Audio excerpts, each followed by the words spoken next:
I have seen a drop of at least 50%, if not more, for Canada from my area in Telangana. If somebody just goes and writes everything through AI, that can be caught very easily. Downside is it's not that creative now. Somehow all the SOPs look the same because ultimately AI has a pattern for everything else. So universities are having tools to check for whether it's original or not. So the challenge from being the original text now it is whether AI or not. A lot of shift towards Europe. Apart from these countries, France has come up. I have students going to Belgium, Switzerland. Hi, I'm Sashwati Sarkar, and you're watching The Times of India. Today, we are diving deep into the changing dynamics of global admissions. From the rising demand for specific majors among Indian students to how AI tools are reshaping SOP writing, we are exploring it all. We also explore how visa policies in Canada and Australia are driving students towards newer destinations. To break it down all, we are joined here today by Sanjeev Rai, managing partner of Hyderabad Overseas, who brings over 2 decades of insight into student mobility trends and university admissions worldwide. Welcome to the show, Mr. Rai. So, Mr. Rai, based on your experience over the past 2 decades, what consistent academic or extracurricular patterns have you observed among students who gain admission to top tier universities globally? Uh, Basically, when you look at Ivy League schools or top 100 schools all over the world, they look at overall profile, but acads are always the most important thing. I mean, you need to have excellent acads that shows that you are a consistent performer. Apart from that, they look at extracurricular. For example, somebody excels in arts, dance, music, or sports at a national level. Those are plus point. Or there are guys who do a lot of extra things. For example, they are into writing, debating, name it, sports. They are not excellent in those fields, but they are in each of those fields basically. So that shows that there's the initiative. So either you are excellent in one of the extracurriculars or you are in all the activities. That shows them that you have the required initiative to be part of the institution. But always acads, if required, if you're going for USA, SAT scores and extracurricular in terms of sports, national level, or lot of extracurricular activities. So a combination of all these factors. I understand. So, among the extracurricular activities, which are the most popular ones among admissions officers of top universities? People generally look at something like NGO or these kind of things, but practically, if they are in a school, some kind of academic club, literary club, science club, or participating in Olympiads, suppose in mathematics, if they are into science, going to NASA for a trip over there, these are having an extra advantage. I had students who are into national level sports, like in tennis or swimming. They always get an extra advantage, especially for USA, because they look at least for their schools. Practical, these are the fields which will most important, not NGO and stuff like that. That doesn't work anymore. So, which subject areas or majors have shown the largest shift in demand among Indian students over the last 10 years across UG and PG courses? It has to be the STEM courses. I mean, still computer science still number one, but there's a lot of increase in data science, data analytics, AI. A lot of guys want to go for AI. Instead of traditional MBA, people go for business analytics. That's a new trend because analytics is a new thing. Just Right, pure MBA right, doesn't work right. same. After COVID, health sector really gained up, whether it's health informatics, public health, health administration. But generally, if you look at point of stats, data science, data analytics, business analytics, these are the ones which are really growing at a very rapid rate across the world. That's interesting. That's interesting. For example, even in marketing, instead of marketing, people are going for marketing analytics. Oh, So, that's a new trend. so what are the academic or policy level factors that have made New Zealand an increasingly attractive destination for Indian students? Yeah, I mean, there has been growth in New Zealand. I mean, if you look at numbers, these are, if you compare them with US or UK, not great, but percentage increase almost like 20 25%. Main thing is New Zealand is a safe destination compared to its, I can say, the bigger cousin Australia. Much more easier currently to get the visa and other things. Cost wise, it's almost one third. Living costs are less. PR options are good.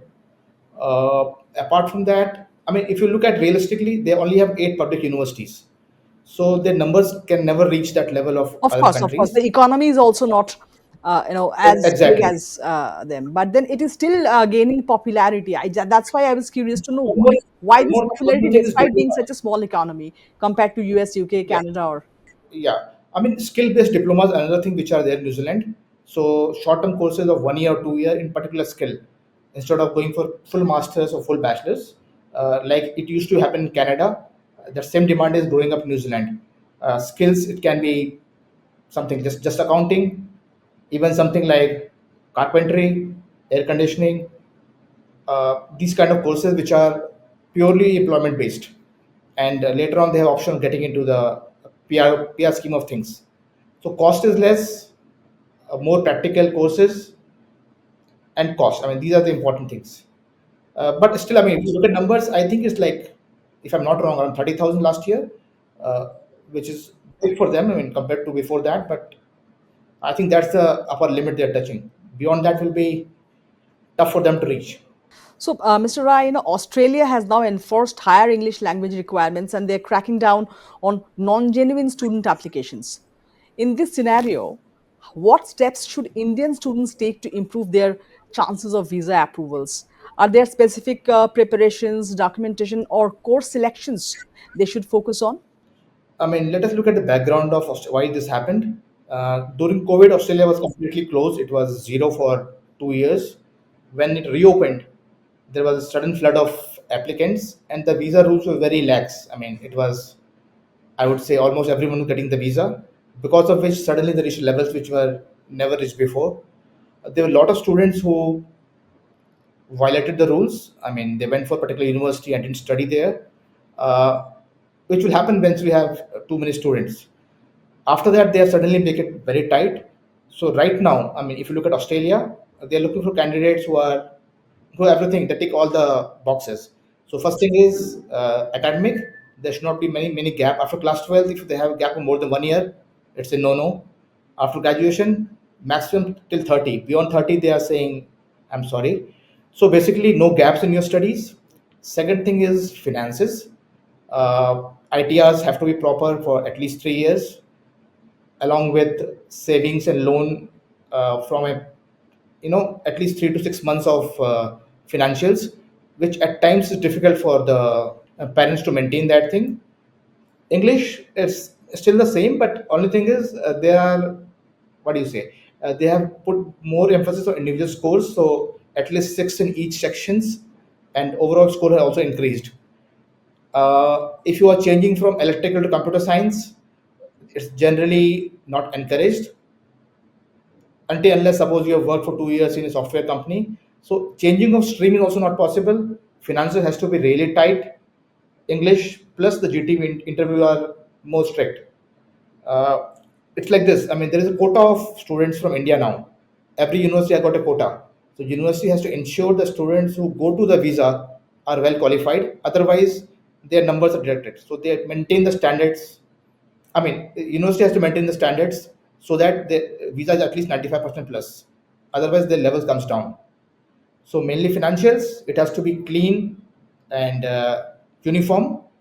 Academically, no gaps, and percentage of course has to be 60% plus. English scores, at least six in all the sections. These are the things which are looking at. So I would say numbers have gone down, but people who clear these criteria, they're getting visas very fast in 1 or 2 weeks. So, Mr. Rai, all of us know that Canada has very strict visa rules. It has tightened so many regulations and all of that. So, in this current scenario, uh, do you see a switch from destinations like Ontario and Quebec, which are facing tighter international student caps? Uh, you know, is there a shift from these locations to Alberta or Atlantic provinces for better permit prospects and faster processing times? Do you see more Indian applicants, eyeing Alberta or Atlantic provinces now? I'll talk from whatever I know, because general scenario I don't know. First of all, Quebec was mainly for private colleges. There were a lot of colleges in Quebec which were having very low tuition fees and often diplomas. All of them has it's not possible to go there because there are no work permits for them. So Quebec has really gone down mainly because those colleges are no longer accepting their international students. Ontario still the demand is there. Of course, their numbers are limited, but overall numbers of Canada has come down. So for me, it has either Ontario or British Columbia. These two provinces which are in British Columbia, again, there's more demand now. Uh, Personally, for me, Alberta, not many students who are willing to go in those places. Still, Ontario and British Columbia. I have seen a drop of at least 50%, if not more, for Canada from my in my area in Telangana. Over the last 1 year? Yeah, last 1.5 years since 2024 January. From that time, it's gone down. One more thing is work permits are not given for all the courses, all the colleges.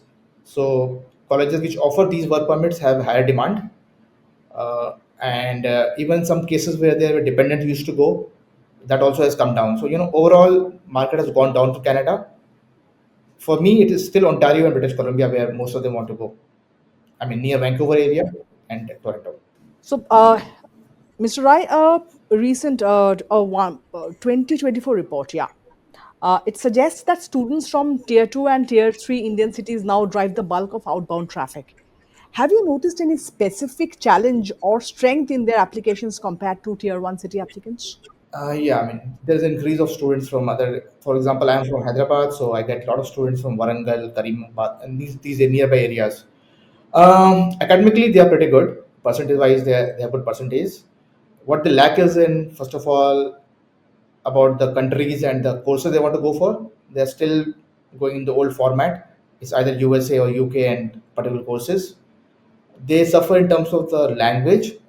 They have good percentage, but at times they can't score in English exams, in IELTS or TOEFL. In general, the confidence while facing the interview, whether it's for USA or other countries, they have that issue because of less exposure. At times, in terms of finances, not many of them have parents who are into small businesses. They have money, but those are like can't be shown in the proper way. So finances at times is an issue for them because they are not prepared for it from before. So parents start filing IT after that time. So mainly in terms of communication and finances. Academically, there are no issues. I think the percentages are as good as anybody else. But overall percentage, if you see, they suffer in the interviews a lot. So they need to put in effort in language. That's the challenge. Is there any strength which gives them an edge over tier 1 city applicants? They're honest and they work hard. I mean, compared to guys over here who are more into their mobile, they really work hard. I mean, and they want to prove something. So once they overcome the challenges, they really do good. Mr. Rai, here's a very interesting question for you. Can you list the top three documented, recurring and documented reasons why Indian student applications to top universities are rejected? And whether these are academic, procedural, or document related? I mean, if you look at the application top schools, there are a lot of essays which they ask from the applicants, and those essays are for 150 words, 200 words, 300 words, 500 words. What we are taught in our school is write long papers, you get more marks. Suddenly, they have to go reverse, so that's a big challenge for the students. Right now, most of them what they do is they go to Chat GPT and stuff like that. So in terms of essays, it's not original. They don't adhere to the word limits, and at times they don't address the concern as per the topic given over there. The first thing is this one essay. Uh, I think that's the major issue which because of which they always suffer.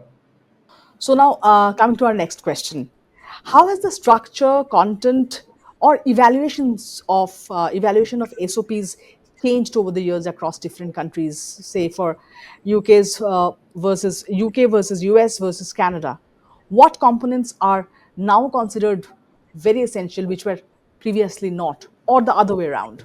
I believe initially it was more of a fixed structure. right? Introduction, academics, they had a fixed structure, 5 points. And now it's more of I mean, SOP is something which is not there in the transcripts, in recommendation letters, something about the students. So they prefer something like a story or narrative about the student. Why are they special? Why are you going for this course? Something unique which is not there in their documents. So it's more narrative based now. I mean, if you compare, for example, UK still based on mainly say academics. So they focus more on academic skills or academic achievements. USA is more about what you want to do, more about leadership, innovation, what are future plans. Basically, you have to give them the lofty ideas what you have. So it's more about future content. UK is more about traditional thing, what you have done till now in terms of academics and stuff like that. Canada, I believe still they want to hear why Canada is the best. Why Canada is a strong point. Why do you want to study in Canada? But the main change is from structure. Now it is more narrative based. Uh, from a fixed 5 pointer, now it is more fluid, and you can speak things beyond what was there earlier. So there's no fixed format now. That's the major difference compared to before. I believe even they understand that there is something called AI now.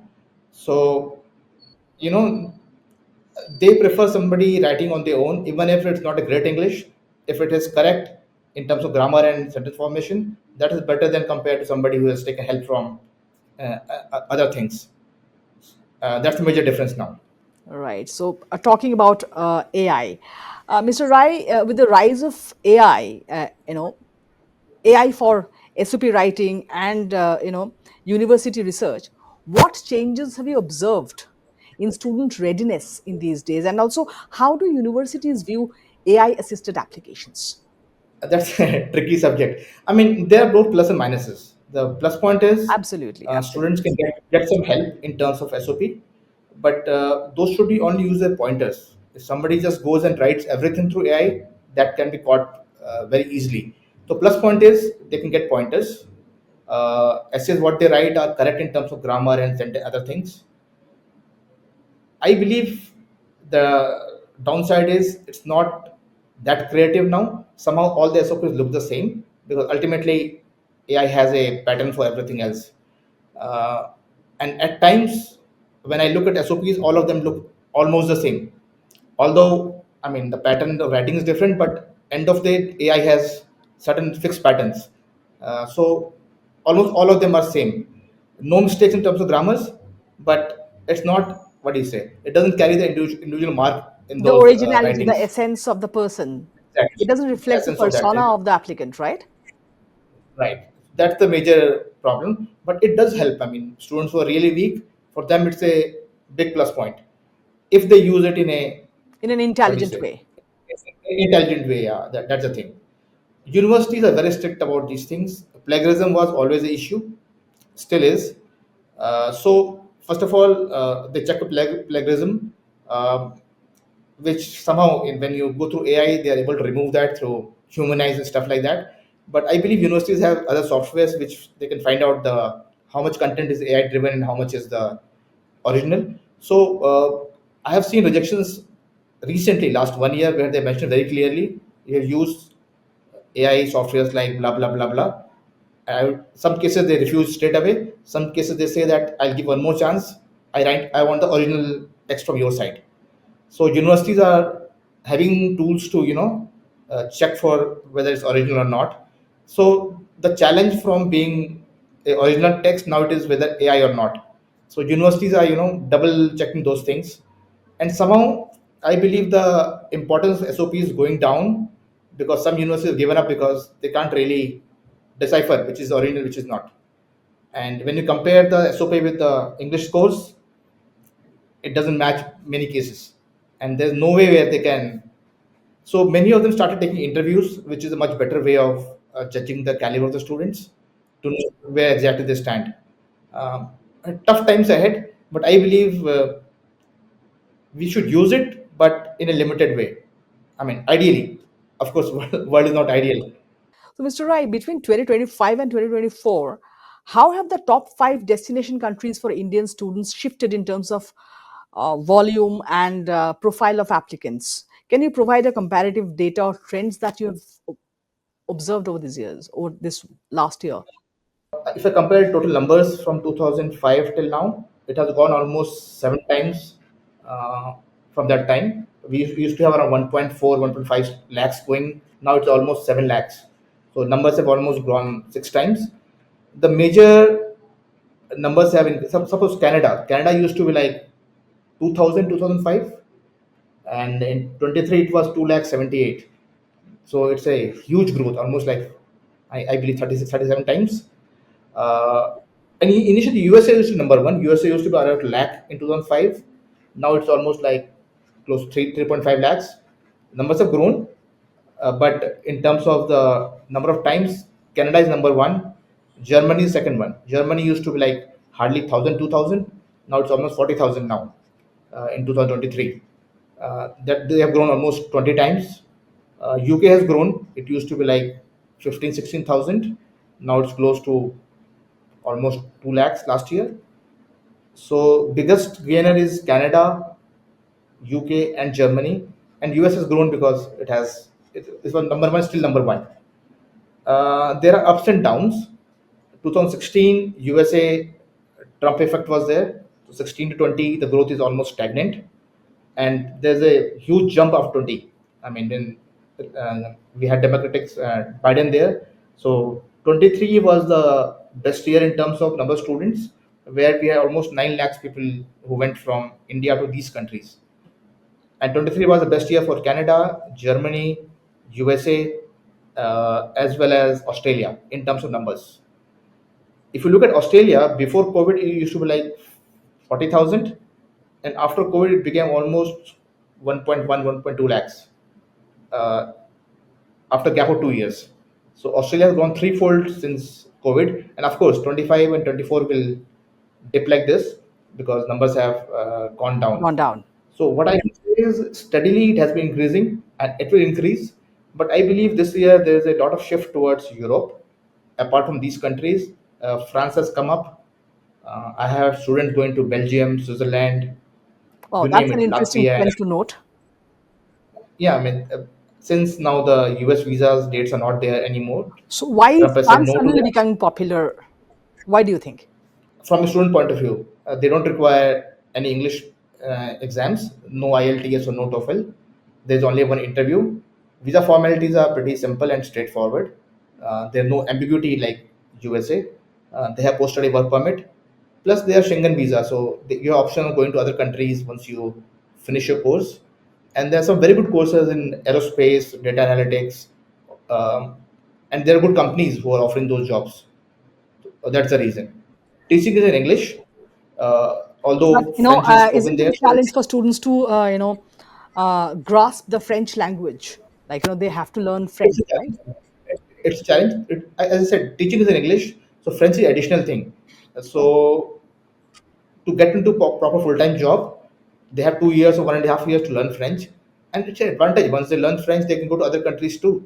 I mean, for example, Belgium, northern part of Africa, Canada, Quebec region is all French.